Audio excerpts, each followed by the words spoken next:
इल्तिमास से दुआ।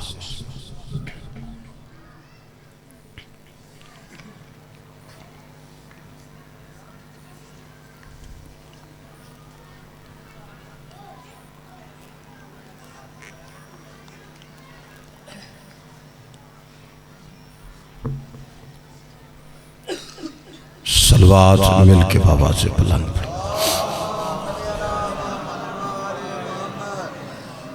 आले थार के इस्तकबाल के लिए बिलखसूस शहजादी कौनैन के इस्तकबाल के लिए सीने की कुव्वत सर्व कीजिए। दरूद मिल के बाबा से बुलंद पढ़ दीजिए। बिस्मिल्लाह। खुशनुदी साहिब ज़मा के लिए, दुआओं की कबूलियत के लिए, बानियान की मेहनत की कबूलियत के लिए, मजलिस की मकबूलियत के लिए, उनके और अपने मरहूमीन के बुलंदी दर्जात के लिए, बिलखसूस सरकार इलामा नासिर अब्बास सब दीगर उलमा व ज़ाकिरीन शौदा मरहूमीन सब के बुलंदी दर्जात के लिए सलवात बुलंद आवाज़।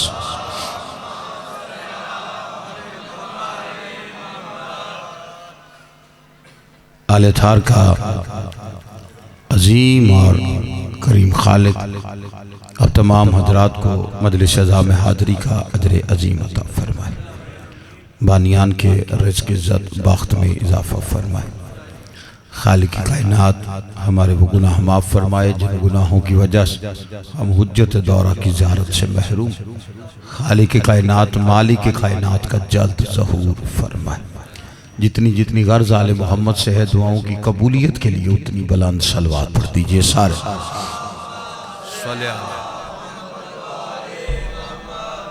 अज़ीज़ान ग्रामी कद, मवालियान हैदर कर्रार, मातम दरान सुल्तान ननवा और हुसैन बादशाह के इज़्ज़तदार मेहमानान ग्रामी, इरशाद खुदाबंदी है बिस्मिल्लाहिर्रहमानिर्रहीम।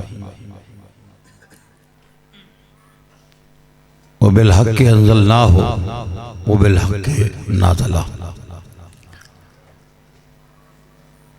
अल्लाह अपने पाक कलाम में इरशाद फरमा रहा है कि हमने उसे हक के साथ नाजिल किया। मेरी खुशबख्ती है कि वाजिबुल एहतराम इज़्ज़त माबजी वक़ार सरकार इलामा हैदर अब्बास फातमी साहब तशरीफ़ फरमाए और दो सहबाब वसी हज़रत साहब और दीगर इनके सामने और आप तमाम हजरात के सामने बड़े मुख्तसर सारे वक्त में आपको ज़्यादा जहमत नहीं दूंगा। नाजिल होने में और पैदा होने में फ़र्क क्या है?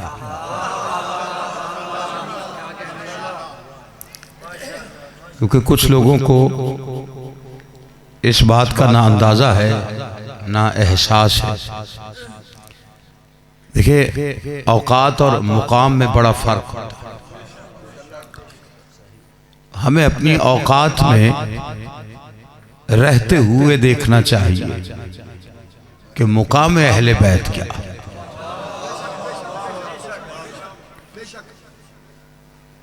इल्म का मतलब ये नहीं होता कि बंदा बाबे इल्म से मत्था लगा। तवज्जो है कि नहीं? अब परेशान नहीं होना, क्योंकि वो दौर अब बहुत कम अरसा रहा है कि जो खिताबत की चाबुक दस्ती बस आते ही मजमे पे चढ़ाई करके, उससे नुकसान ये हुआ है कि आने वाली नस्ल को समझ ही नहीं आई कि हमारे साथ क्या हुआ। जो बुज़ुर्ग है उन्होंने सुना, बुज़ुर्गों ने बुज़ुर्ग उलमा को ज़ाकिरीन बड़े लोगों को सुना है, कुरान तफसीर तारीख पढ़ी है। ये शीयत का आने वाला कल ये हमारी जिम्मेदारी में आ गया। तो अब उनको कोई कामिलमी हमारी भी है, उसका इतराफ़ करते हुए कोई दो एक दलीलें मैं आपके सामने उसका। अल्लाह ने इरशाद फरमाया कि हमने उसे हक के साथ नाज़िल किया। अब देखिए, पूरे आलम इस्लाम में उम्मत मुस्लिमा से आप पूछ लीजिए कि अल्लाह ने क्या नाज़िल किया, वो कहते हैं जी कुरान। यहाँ तक कि एक सूरा है बड़ी शोरा आफाक, और वो बहुत ज़्यादा पढ़ी जाती है, नमाज़ों में भी हम पढ़ते हैं। उसकी पहली आयत है बिस्मिल्लाहिर्रहमानिर्रहीम, इन्ना अंज़लनाहु फी लैलतिल क़द्र। हमने इसे कद्र वाली रात में नाज़िल किया। अब इस पूरी आयत में ना लफ्ज़ कुरान है तवज्जो नहीं फरमाई कि बोले मैं बुजुर्गों को अपना सबक इसलिए सुना रहा हूँ कि आप तस्दीक फरमाएंगे तो ये बच्चा यकीन करेगा। तो मैं बुजुर्गों से मुखातिब हूँ, मेरा सबक जरूर सुनिए। ना लफ्ज़ किताब है, लेकिन जब भी पूछा जाए कि नाजिल क्या हुआ कद्र वाली रात में, तो कहते हैं कुरान। इसका मतलब है कि जो नाजिल हुआ है वो पूरी उम्मत मुस्लिमा इस बात पे मुत्तफिक है कि कुरान है। तो अब अल्लाह इस आयत में अगर कह रहा है कि हमने इसे हक के साथ नाजिल किया, अगर यहां भी मुराद नजूल कुरान का है तो फिर मानना पड़ेगा ना, अकेला नहीं, हक के साथ आया। तवज्जो है ना, ये आप फिर कोई हक है जो कुरान के साथ आया, यानी या हक पहले आ गया है तो कुरान साथ है, और अगर कुरान आया है तो फिर भी हक साथ है। किसने किसको हक मानना है मुझे नहीं इसका पता, जिसका जो चीज चाहे उसे हक माने। ये किसी के इख्तियार पे आप अपना हक नहीं रखते कि आप उसे रोक ले, किसे ना माने। कोई किसको मानता है उसे मानना, जिसने भी जिसे हक मानना है बेशक मानना। दलीलें दो देनी पड़ेगी, पहला वो हक कुरान के साथ आया हो, दूसरा उसने आते ही कुरान पढ़ा हो। जिस बंदे को बात समझ आ रही है, तवज्जो है ना सरकार इल्हाम आपकी। अब जिसने जिसको मानना है, जब तक कयामत तक का वक्त ले लो उस हक को ढूंढने में, आप जितना भी वक्त सर्फ करना चाहते हैं करें, लेकिन जब तक आपको वो हक नहीं मिलता जिसने आते ही कुरान पढ़ा, तब तक तुम्हें मानना पड़ेगा वो जो हक आया है वो अली इब्ने अबी तालिब। तवज्जो है कि नहीं आप?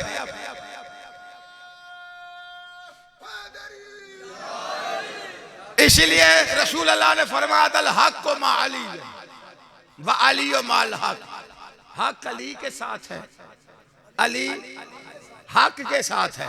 अच्छा, दूसरी हदीस में सरकार ने फरमाई अल कुरान मा अली व अली माल कुरान, कुरान अली के साथ है, अली कुरान के साथ है। अब इसका तर्जमा क्या कर सकते हैं? ज्यादा से ज्यादा लोगों ने क्या समझा कि भाई जो कुरान में है वही अली करेंगे, जो अली कहेंगे वही कुरान ने किया है, उसी में वही लिखा हुआ, ये साथ है। देखिए नबी फरमा रहे हैं कुरान अली के साथ, अली कुरान के साथ, और ये साथ दुनिया में आके नहीं बना कि अली आए और फिर कुरान आया और फिर इन दोनों की बातें मिलती जुलती थी इसलिए नहीं, दोनों एक साथ। अब ये वो साथ, देखिए दुनियावी साथ कहीं खत्म हो जाता है, बंदे का साथ कहीं ना कहीं खत्म होता है, लेकिन ये साथ वो नहीं जो खत्म होता। उसकी बड़ी सादा सारी मिसाल देता हूं, इसे बेलफर्ज कागज ही समझ लो। कागज का नक्शा देन में आ गया, एक हिस्सा कागज का ये है, एक ये है, ये हिस्सा इसके साथ है, ये हिस्सा इसके साथ। अब मैं इस कागज को अगर दरमियान से फाड़ दूं फिर भी ये इसके साथ है, यानी दोनों ऐसा साथ है कि जब से कुरान है तब से अली साथ है, और जब से अली है तब से कुरान साथ है। अच्छा देखे, कुरान के साथ अली है, अली के साथ कुरान है। मैंने पहले एक बात कही थी, बड़े आसान तरीके से दो दलीलें देके मैं आपसे इजाजत चाहता हूँ। पैदा होने और नाज़िल होने में फर्क क्या है? अब कुरान अली के साथ, अली कुरान के साथ। मैं ये आपको मेंबर पे कहूँ, बानी पूछे सरकार कैसे आए हैं, मैं कहूँ जी मैं सरकार इलामा फराद हैदराबाद फातमी साहब के साथ गाड़ी पे आया। इसका क्या मतलब है कि फातमी साहब साइकिल पे आए? सारे तुझी परेशान हो गए, मैं तो बड़ा सौखा जो खतीब हूं, बिल्कुल परेशान। ये अक्ल के दुश्मन को भी समझ आएगी ना कि मैं अगर कह रहा हूं कि मैं उनके साथ गाड़ी पे आया हूं तो वो भी मेरे साथ आए, यानी जैसे वो आए हैं वैसे ही मैं आया हूं। नबी ने फरमाया कुरान अली के साथ है, अली कुरान के साथ है, फिर मानना पड़ेगा ना जैसे कुरान आया है।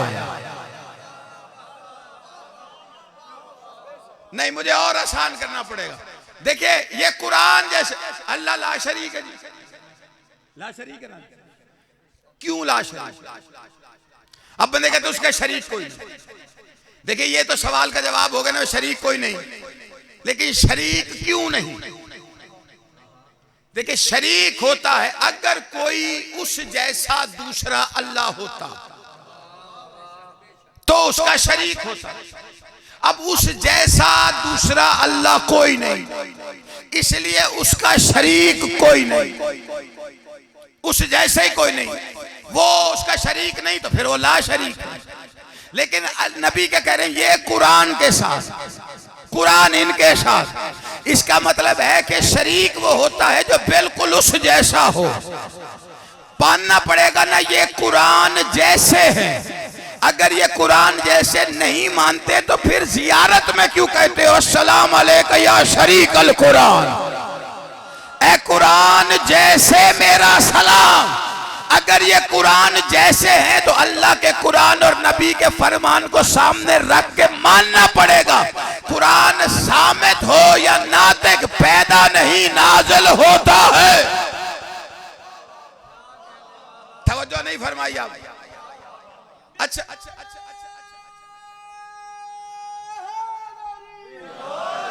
परेशान तो नहीं बैठे सरकार? ये जितने जवान बैठे हो मेरी तरफ तवज्जो करना जरा। देखिए मैं उसकी बड़ी एक आसान दलील देता हूं।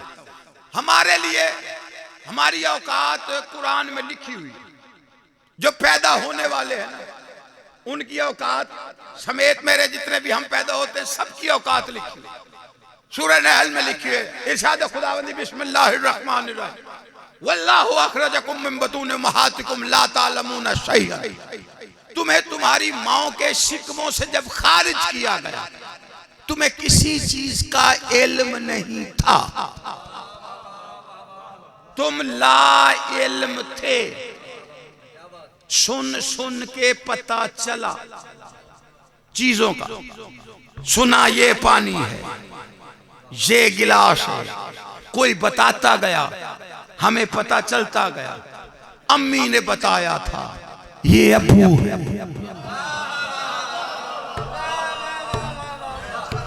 नहीं तो वजह फरमाई। जेड़ा बंदा चुप बैठा है शुक्राना अदा किया करो। रजब में हमसे ज्यादा खुश नसीब दिखाई कोई नहीं देता दुनिया को।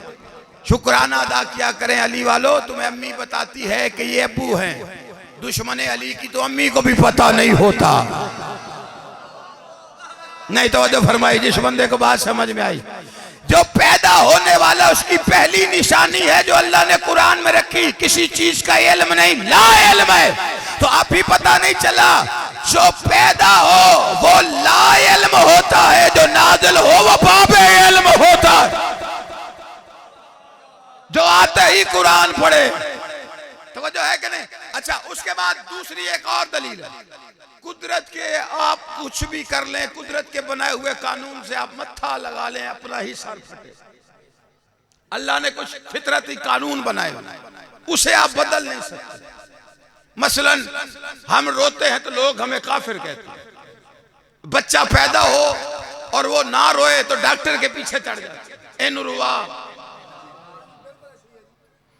क्यों रुआवा? वो कहते जी रोना, रोए बच्चा तो जिंदा होता है, ना रोए तो उसे थपथपाते। रोना जिंदगी है, बल्कि रोना जिंदगी की अलामत। ठीक है ना? ये फितरत अल्लाह ने कानून में। अब इसमें हर बंदा आके फेल हो जाता है। हमें तो रोने पे काफिर कह लिया जाता है ना कि ये रोते हैं इन्हें सजा है। जो दुनिया में आया है उसे क्या सजा? अब बच्चा सिर्फ शियों के घर तो पैदा नहीं होता। कभी किसी मौलवी साहब ने कहा है उसके घर बच्चा पैदा और आते ही रोए तो आखे शिया दा साढ़े घर शिया जाम पे रोंदा पे। हर घर में बच्चा रोता हुआ था। ये अच्छा फिर कसूर सारा फितरत होती, कसूर सारा निकलता है शिया। देखे प्लेट, ये कोई बिल्कुल वैसी बात है, प्लेट में ये थाल में डाल के हलवा दे तो खा लेते, कूंडे में डाले तो नाराज हो जाते।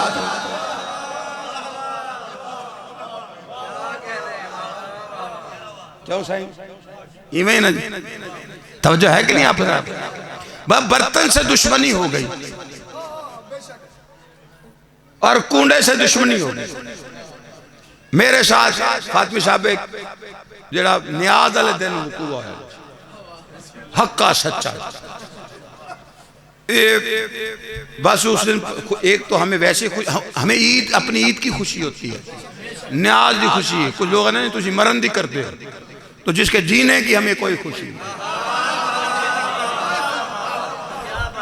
नहीं मरण दी सानू क्यों। लेकिन मैं क्या करूं, एक बंदे तो मैंने दोस्तों को दावत दी होती है, भाई हमारे घर लंगर में कुछ खुश अकीदा लोग होते जो हमारे नहीं होते वो आप जाते खुश अकीदा, वो कहते हैं न्याज है जी मौलद न्याज खाओ, जिनको कुछ चीज़ें पता है वो आ जाते हैं। तो एक दोस्त थे तो मैंने उनको फ़ोन किया तो उनको मैंने कहा मैं कैसे किबला आप आए नहीं, अब शिया तो थे नहीं वो, तो मैंने उनको एहतरामन फ़ोन किया। मैं इंतज़ार कर रहा हूँ, आज आपकी गैर हाजिरी लग गई। ज़रा थोड़ी सारी आवाज़ में उनकी रिक्कत थी और रोने वाले हुए थे। मैं क्या हुआ, उन्होंने कहा मामू फौत हो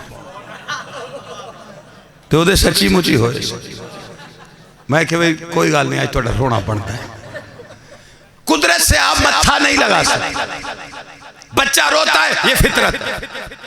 अब अल्लाह ने इसी तरह एक कानून बनाया है जिसने वाज़िया कर दिया पैदा होने वाला कौन है और नाजिल होने वाला कौन। अब इसमें अल्लाह ने कानून बनाया है, ये तब्दील नहीं हो सकता। देखिए अल्लाह ने बनाया जो बच्चा पैदा होता है वो 3 निजासतें साथ लेके आता है। तवज्जो है कि नहीं आप बस तुझी निजासता दे रहो बाकी खैर। 3 निजासतें लेके आता है किबला जो बच्चा पैदा हो। अब इससे बड़ा फर्क किबला मेरे पास तो नहीं है, मेरे पास जितना इल्म कम इल्मी है इतराफ है, मैं वो फर्क आपके सामने रख रहा हूँ। लेकिन दावा मेरा मिंबर हुसैन पे है, पाक रुकैया के दान पे इतना यकीन मान फराज हैदर काज़मी को इस दावे की रद्द कोई पेश करे। बच्चा पैदा होता है 3 नजासतें, ये कुदरत का कानून है। बच्चा नजस, माँ नजस, जिस जगह आए वो जगह नजस, ये है पैदा होने वाला। खुद नजस, माँ नजस और जिस जगह आए वो जगह नजस। औकात अपनी देख, वो नाजिल होने वाला खुद पाक, माँ पाक और जगह इतनी पाक के सजदे के काबिल हो जाए। यार कोई बैठा है जिसे बात समझ में आ रही है। मैं आले मोहम्मद के नजूल का पढ़ा हूं, पैदा होने और नादिल होने में फर्क है। जगह इतनी पाक और इससे पहले सजदा भी नहीं हुआ।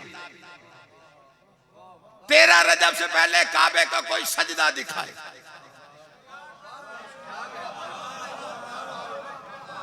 ताड़ियां मर्दियां ने सरकार 13 रजब से पहले काबे में कोई सजदा दिखाए। काबा सजदा होता था किबला अव्वल को, बैतुल मक़दस को।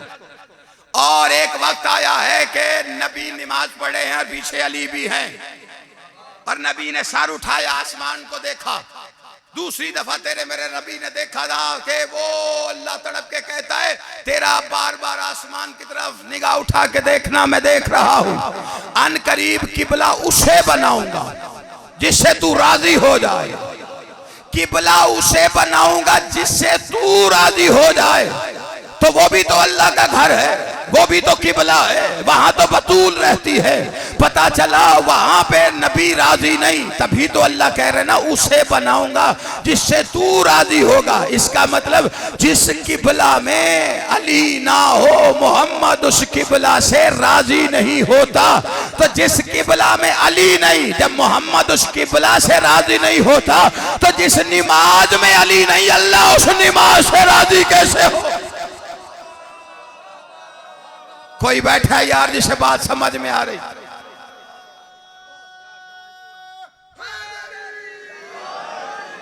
तवज्जो है या नहीं आप हजरात। किबला बना अली के आने के बाद, सजदा ही तब हुआ है जब अली आ गए, उससे पहले है ही नहीं। हालांकि अल्लाह ने बनाया इब्राहिम से, बनवाया था नबी से, और नबी से क्या कहा ताहिरा बैत, मेरे घर को पाक रखना। बनवाया है तो पाक तू रख ले, वो तो बना रहे कने भी से पाक रखो। अच्छा पाक किसके लिए रखना? किबला कुरान है ना अल्लाह का, जो समझ आई। देखिए पाक किसके लिए रखे, लित्ताइफीना वलाकिफीना वरुकिया सुजूद, सजदा करने वाले, रकू करने वाले, तवाफ करने वालों के लिए, इत्तिकाफ बैठने वालों के लिए, इन काम करने वालों के लिए इसे पाक रखना। ये नबी सल्लल्लाहु कह रहे पाक रख, और सिर्फ ऐसे नहीं कि सफाई कर दे, किन के लिए, सजदा कर। अच्छा पहली बात तो ये है, ये बड़ा मुज़ाहिका खेज एक कहानी है, मीडिया पे चलती है और चलाते ही बड़े बड़े लीडर। जो वजीर आज़म बनता है ना उसे सरकारी उम्रा एक मिलता है, वो चला जाता है और अल्लाह के घर का दरवाज़ा खोल दिया गया और उसके अंदर नमाज पढ़ी। यहाँ पे बंदे मीडिया पे चिल्ला रहे होते हैं जी देखे जी उनके लिए घर का दरवाज़ा खुला और उन्होंने काबे के अंदर नमाज पढ़ी। बंदे खुश हो रहे होते हैं, उस बेचारे की होती नहीं। इसलिए कि काबे में नमाज, काबे में सजदा नहीं होता, काबे को सजदा होता। जो बंदा परेशान बैठा हुआ है ना, देखें काबे की एक दीवार को अगर अंदर नमाज पढ़ेगा, एक दीवार को सजदा करेगा, एक को पुश्त हो जाएगी। और नबी फरमाते हैं इसे पुश्त करना गुनाह है, काबे को पुश्त करने वाला गुनाहगार है। तभी तो नबी कह गए थे अली तेरी मिसाल उम्मत में काबे जैसी है। हाय हाय, जो काबे को पुश्त करे वो भी गुनाहगार, जो अली को पुश्त करे वो भी गुनाहगार। नहीं तवज्जो फरमा रहे आप। अच्छा ये तो छोड़िए, सबसे बड़ी बात है, अब तो दलील बन गई। कल रिहाई मिली है शेख रशीद साहब को, उन्होंने किबला बयान दिया जब पकड़े गए थे। उसने वो प्रेस वाले ने पूछा जी आप पे शराब का केस है कि आपसे शराब पी हुई थी। उन्होंने कहा ला इलाहा इल्लल्लाह मुहम्मद रसूलुल्लाह, मैं दुनिया के उन 4 खुशनसीब लोगों में से हूं जिन्होंने काबे की छत पे नमाज पढ़ी, और मेरी ख्वाहिश थी कि मेरी जिंदगी की सबसे बड़ी मैं काबे की छत पे नमाज पढ़ूं। तो मैं कहा शेख साहब पढ़ तो ली, मुंह केड़े पास कीता।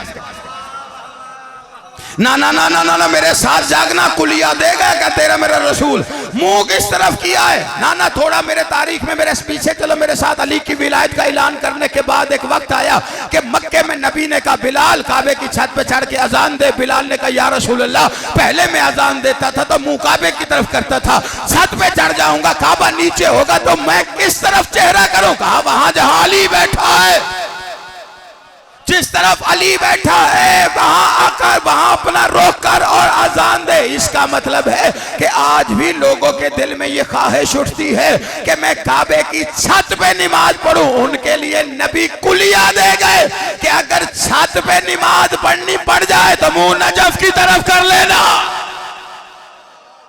कोई बैठा यार जिसे बात समझ में आ रही, तवज्जो नहीं फरमाई आप। इसे पाक रखना, किस लिए पाक रखूं, रकू करने वालों के लिए। अच्छा रुकू नमाज में होता है वो बाहर है, रकू भी हो गया बाहर, सजदा भी बाहर, तवाफ भी बाहर। फिर फरमाया इत्तिकाफ बैठने वालों के। अब इत्तिकाफ अंदर बैठा जाता है।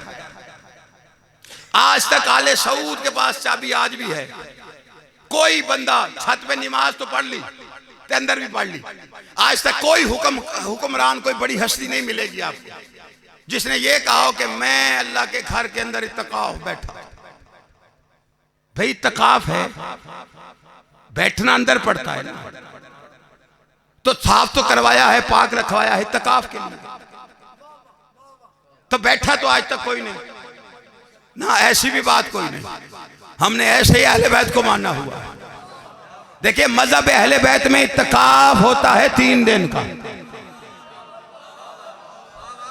यार जो पहुंचा ना उसे मेरा सलाम है, जेड़ा बंदा पहुंच गया उन्हें सलाम है, तो जेड़ा नहीं हो रले मेरे नाम। मजहब अहले बैत में इत्तिकाफ होता है 3 दिन का। और मजहब अहले बैत कहता है कि औरत अपने घर में इत्तिकाफ बैठे। शाबाश शाबाश, जिन्हें रजब समझ में आ गई है, औरत अपने घर में बैठे और अल्लाह के घर के अंदर बैठा जाता है। और मज़हब अहले बैत में 3 दिन बैठा जाता है। मुझे जब से काबा बना है आज तक तारीख में दूसरी हस्ती मिली नहीं जो अल्लाह के घर के अंदर 3 दिन बैठी रही हो। नहीं तवज्जो फरमाई। एक ही हस्ती अच्छा बैठी अपने घर में और बिठाया अल्लाह ने ला के अपने घर में। अली का ज़हूर हो गया, अली नाज़िल हो गए तो बीबी आ जाइए बाहर। 3 दिन तक बैठी। अब पता चला नाजिल होने वालों की अजमत क्या है।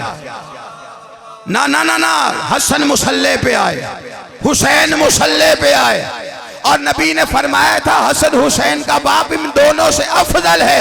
अली कहते ही उसे हैं जो अल्लाह के घर में हालत इत्काफ में आए। ओए होए यार, कोई बंदा जिसे बात समझ में आ रही। अपने घर में बैठी हुई उसे बुलाया था अपने घर में।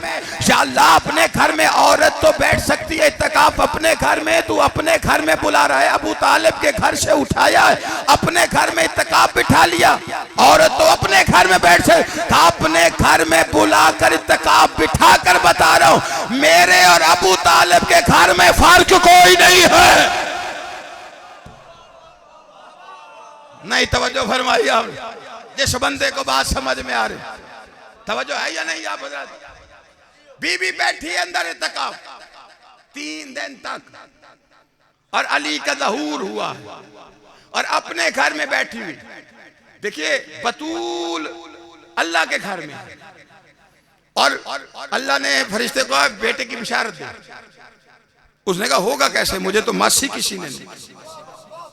ये है मुकाम तहारत कि मुझे तो मासी नहीं किया। अल्लाह ने कहा मेरा आमर है, जो आ रहा है मेरा आमर है। और अल्लाह का आमर जो है वो नबी है। और बीबी से कहा कि मेरा दुरूद पढ़ लीजिए मिल के बाबा से। अजान कितने बजे होती है? अजान कितने बजे होती है? 6 बजे होती है। जो मैं करूँ तो रहना 5 मिनट काटते होंगे। आइए बिस्मिल्लाह बिस्मिल्लाह। इमाम से इस्लाम बादशाह इज्जत अता फरमाए।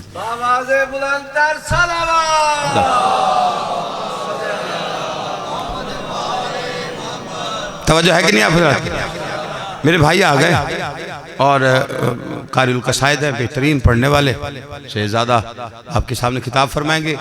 मेरी बात आप तक पहुंच गई होगी। पैदा होने और नाजिल होने में फ़र्क समझ में आ गया। 2-3 दलीलें हों लेकिन हो मजबूत तो फिर ज़्यादा देर पढ़ने की ज़रूरत भी नहीं पड़ती। लेकिन ईसा भी दुनियावी जैसे विलादत है वैसे नहीं आए। क्योंकि अगर दुनिया ये समझे कि नबी ऐसे आए हैं, पहली बात तो अल्लाह ने उसकी तहारत का बंदोबस्त ही ऐसा किया है, उसे शौहर ही नहीं दिया तो अब नबी है। लेकिन फातिमा बिनते असद की तहारत की शिद्दत क्या होगी कि बतूल को अपने घर से निकाल दिया था। अब आपका रब्त तो टूट गया मेरा ख्याल है। बतूल को अपने घर से निकाल दिया था और कितना यकीन था फातिमा बिनते असद की तहारत पर कि उसे देखे अल्लाह ने उसे अपने घर में रहने नहीं दिया कि जो आएगा वो एक अम्र है, मेरा अम्र है, यानी अल्लाह ने उसे निकाल दिया। लेकिन फातिमा बिनते असद की तहारत का आलम यह है कि उसे बंदों के घर में रहने नहीं दिया, उसे अपने घर में बुलाया और बताया देखे मालिक उसे बुला रहा है, उसे निकाल रहा है। ताहिरा तो वो भी है, फरमाया वो आमर की मां है। ये ओल आमर की मां। उधर नबी आ रहा है, इधर कुरान उतरेगा। नहीं तवज्जो फरमाइए आप। अली आ गए। देखे 2 माएँ हैं किबला जी और इत्तेफाक ऐसा है तीसरी मां मिली नहीं तारीख। एक मां को अपने घर से निकाल दिया, एक को बुला लिया। अच्छा जिसे निकालो उसे बेटा दे दिया, जिसे बुलाया उसे भी दिया। जिसे निकाला उसका बेटा भी बोला आगोश में, जिसे बुलाया उसका भी बोला। जिसे निकाला उसका बेटा अंधे को आंखें देता था, जिसे बुलाया उसका भी दे देता था। बल्कि खाली आंखें नहीं देता था, ऊंट कितार भी देता था ऊंटों। जिसे निकाला वो भी बीमार, उसका बेटा बीमार को शिफा देता था, जिसे बुलाया उसका बेटा भी बीमार को शिफा देता था। जिसे निकाला उसके बेटे ने भी मिट्टी गूंदी, जिसे बुलाया उसके बेटे ने भी मिट्टी गूंदी। फर्क इतना है, ईसा मिट्टी गूंदे तो परिंदा बनता है, अली गूंदे तो आदम बन जाता।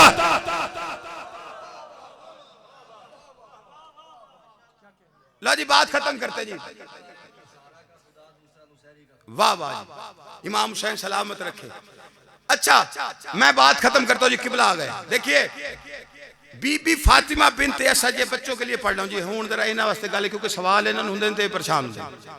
बीबी आई है, हम पे इतराज है जी, ये ठीक है जी, अब अली काबे में आ गए मान लेने, पर एक ही थोड़ियां कहानियां ने भी। बीबी दीवार के रस्ते आई, अंदर चली गई, दीवार बंद हो गई, बीबी के आने पे दीवार फट गई, फिर बीबी अंदर चली गई, बंद हो गई। दरवाजा तो काबे का था, आई भी काबे के रस्ते, दरवाजे के रस्ते थी। ये तुझे कांद मगर क्यों पाए? तो ये हो कैसे सकता है? तो ये बड़ा आसान सारा तरीका है, वो आपको अभी जाके तजर्बा कर लें। ये फैसलाबाद करीब है, वड्डा जा शहर है, लाहौर करीब है, चले जाना। आजकल तो वैसे रूटीन हो गई भी, बड़े बड़े प्लाजो में, बैंक्स में चले जाए ना जी, मॉल्स में, तो उधर सेंसर डोर लगाओ, वो जड़े आप ही खोल देंगे। बच्चे अक्सर परेशान होते हैं, उनको बड़ा मजा आता है, और वो परेशानी में सोच कैसे है, इस दरवाजे को कैसे पता चला कि मैं आ गया। वो होता है दरवाजे के ना, उसे कहते हैं सेंसर डोर।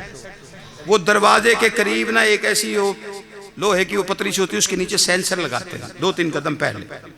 वो बंदा जाता है, पैर ऊपर आता है, सेंसर पे दरवाजा खुल जाता है, बंदा अंदर चला जाता है, दरवाजा बंद हो जाता है। यही किया था 13 रजब को काबे की दीवार।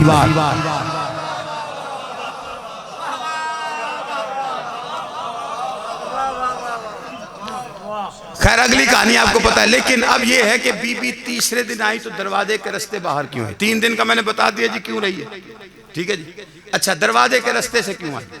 वापसी पे तो जाहिरन अली साथ है, कोई भी दीवार फट जाती, कहीं पे शिगाफ हो जाती, लेकिन 16 रजब को दरवाजे से बाहर आना फातिमा बिनते असद की मजबूरी बनी। क्या मजबूरी? कायनात की कुल रहमत अपनी रिसालत का गवाह लेने के लिए अल्लाह के घर के बाहर सवाली बन के खड़े। तवज्जो है या नहीं आप हजरात? जैसे ही नबी ने हाथ ऐसे सीधे किए, बीबी ने हाथों पे अली को रखा। तो तुसी भी सुनते रहते, मुझे खुद लुत्फ नहीं आता। वैसे भी अबुल हसन नकवी साहब तशरीफ फरमाए, माशाल्लाह इनके पास बड़े खजीने हैं और इनको भी मज़ा नहीं आएगा, सादा लफ्ज़ से सुनते नहीं जब तक वो बिल्कुल गोता जन न हुए हों मवद्दत अली की जामों में। तो मैं बस सिर्फ इतना कह दूं कि हाथों पे अली आए तो फिर तो गल मुक जानी है ना मैं फिर जो कहना चाहता हूँ, जो मैंने शुरू किया है, हमने कुरान के साथ इसे नाजिल किया है। जैसे ही फातिमा बिनते असद बाहर आई, कुरान के लिए रहल बना। अब कोई बंदा जाग सकता है तो मेहरबानी है, अगर कोई नहीं जा सकता उसकी अपनी मर्जी। अबुल हसन साहब कुरान के लिए रहल बना, यानी नबी के हाथ रहल बने अली के लिए। अली नबी के हाथों पे आया, कुरान ने कुरान के चेहरे की जियारत की, मोहम्मद ने अली का चेहरा देखा, कुरान पे झुक गया, मोहम्मद अली पे झुक गए। कुरान ने कुरान से कहा, कुरान जरा कुरान पढ़। हाय हाय, जो जाग रहा है उसे जब समझ में आएगा। कुरान जरा कुरान पढ़। अली को सुना, कहने वाला शहरेल, सुनाने वाला बाबेल। ये नहीं कहा माना बेकारियन में पढ़े कोई नहीं, ना क्या कहा था अली? वो जो कह रहे कुछ सुना तो सुना देते, कोई वहां की बात। अली क्या कह रहे हैं? जबूर, इंजील, तुरैत, कुरान। अच्छा कुरान अभी आया नहीं, पहली किताबें होके चली गई है, वो ईसा से आगे आई कोई नहीं। अच्छा माज़अल्लाह अगर मोहम्मद अनपढ़ थे तो कह देते अली कौन से नाम ले रहा है? ना मेरे साथ जागना, फैसला दे दिया फराज ने, अली कौन से नाम? मोहम्मद की आवाजें सब में से थोड़ा थोड़ा पढ़ के सुना। अली ने पढ़ना शुरू किया, हाथों पे मोहम्मद के अली पढ़ रहे हैं। मोहम्मद मुस्तफा सुनने के बाद कह रहे हैं, अली तूने इंजील साहिब इंजील से बेहतर पढ़ी है। शाबाश, जिस बंदे को बात समझ में आई, ना ना ना, कुछ बंदों ने गौर ही नहीं किया। साहिबे इंजील जैसी नहीं, साहिबे इंजील से बेहतर ये वही कह सकता है जिसने ईसा से भी सुन रखी हो। नहीं जो अजमत मुस्तफा पे बोला मेरे साथ। लोग कहते हैं जी देखे अली को इतना सारा ये इल्म कैसे, चारों आसमानी किताबें कैसे पढ़ ली। बात खत्म हो गई, कोई समझे उसकी मर्जी, हक दे दे उसकी मेहरबानी। मैं किबला अबुल हसन नकवी साहब, इलामा हैदर अब्बास फातमी साहब से मैं आखिरी हलाली तक वैसा जी जो ये कहता है ना इतना इल्म सारी किताबें, किबला जी दावे दो है फराज के, दोनों में से एक मानना पड़ेगा, तीसरा रास्ता निकलता ही नहीं। या तो ये मानो कि अल्लाह ने अली को सारा इल्म देकर भेजा, वरना ये मानो कोई इतनी बड़ी आलिमा थी अली की मां कि उसने 3 दिन में अली को ज़बूर भी सिखा दी, तो रैत भी कुरान।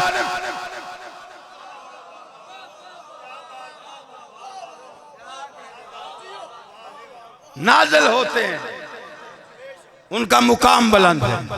बच गया दीन पर उसको बचाने के वास्ते आज फिर ज़हरा का एक बेटा मारा गया।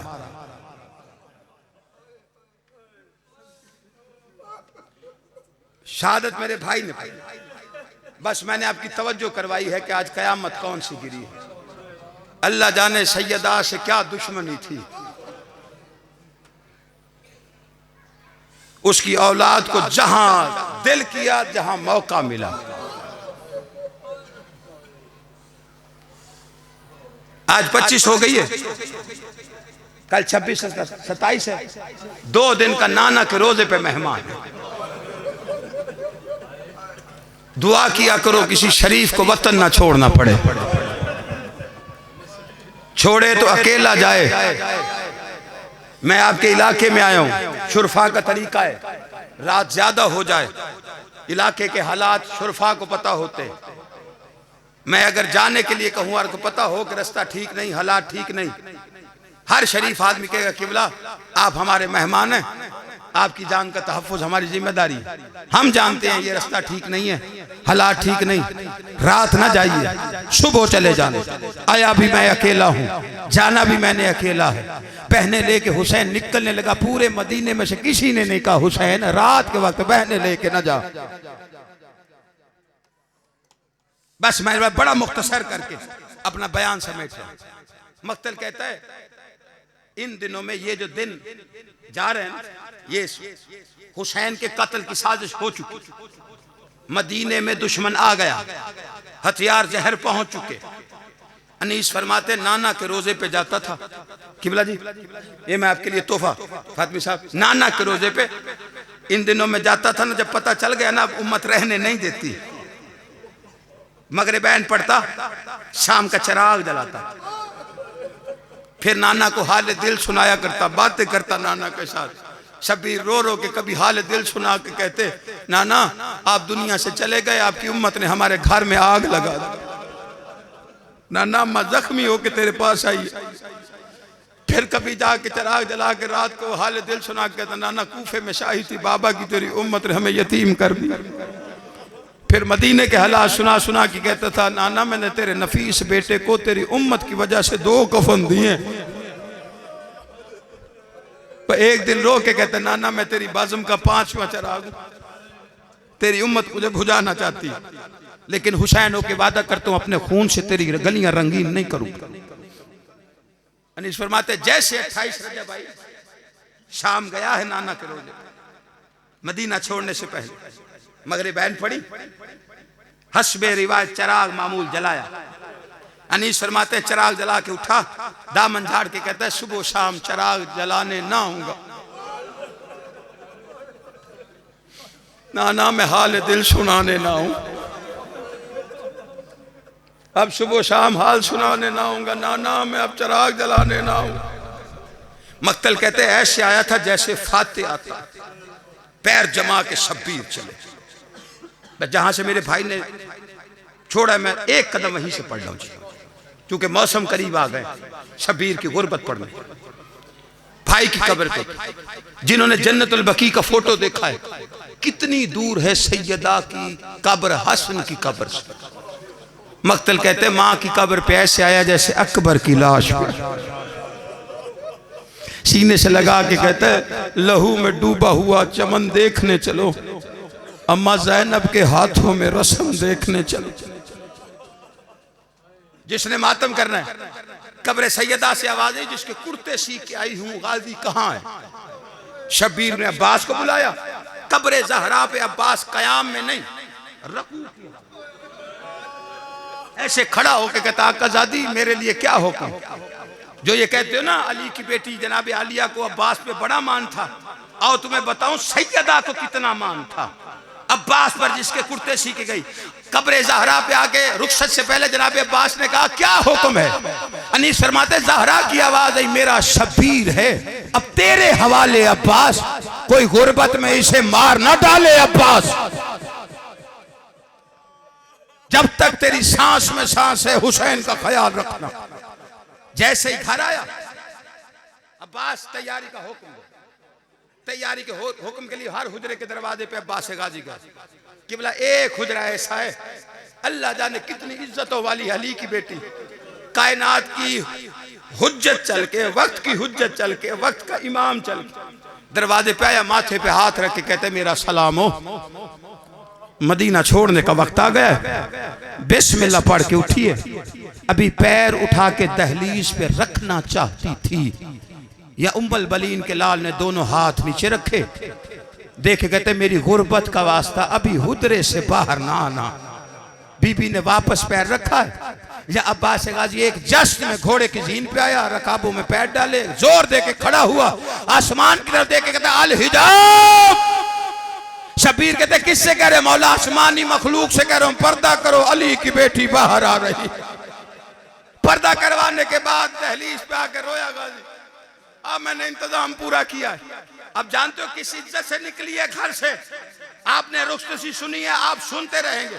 मैं सिर्फ अली की बेटी की इज्जत पढ़ना चाहता हूँ, जितने इज्जत और एहतराम से अब्बास लेके चला है, आम मस्तूर नहीं। बिस्मिल्लाह पढ़ के दहलीज पे पैर रखने से पहले दायां हाथ हुसैन की अबाम, बायां अली अकबर की अबाम, बाहर 18 बनी हाशिम के हाथ मिले, हाथों का साया हुआ। जिसने मातम करना यार, इससे बड़ा फिक्रा मसाइब में मेरे दिल के दर्द के लिए कोई नहीं होगा। बीबी ने पैर उठा के दहलीज पे रखा, हुसैन ने कुरान पढ़ा, दूसरा पैर अली अकबर ने कुरान पढ़ा। हाशमी अपने हिस्से की आयतें पढ़ रहे थे। कोई मातमी पूछ सकते ना गाजी का मुरीद के सारे हाशमी जो कुरान पढ़ रहे थे, वो जो पंछियों परिंदों को पर्दे करा रहा था, वो गाजी क्या कर रहा था? उम्मुल बनीन का लाल पीछे पीछे जैसे अली की बेटी चलती, कुरान पढ़ते पढ़ते पैरों के निशान मिटाकर रो रो के कहता मर जाता गाजी, तुझे मेरी जिंदगी में कभी बाहर ना आना पड़ता।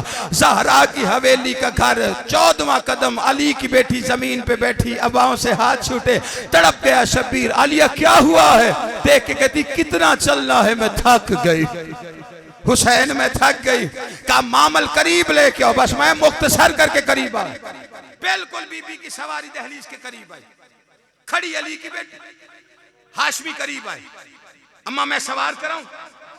बैठी हुई सवारी, साथ अली की बेटी, जिसके जहन में मंजर आ जाए वो मातम करे, हाथ रखते ऐसे झुकते, अम्मा पैर रख, सवार खड़ी रही।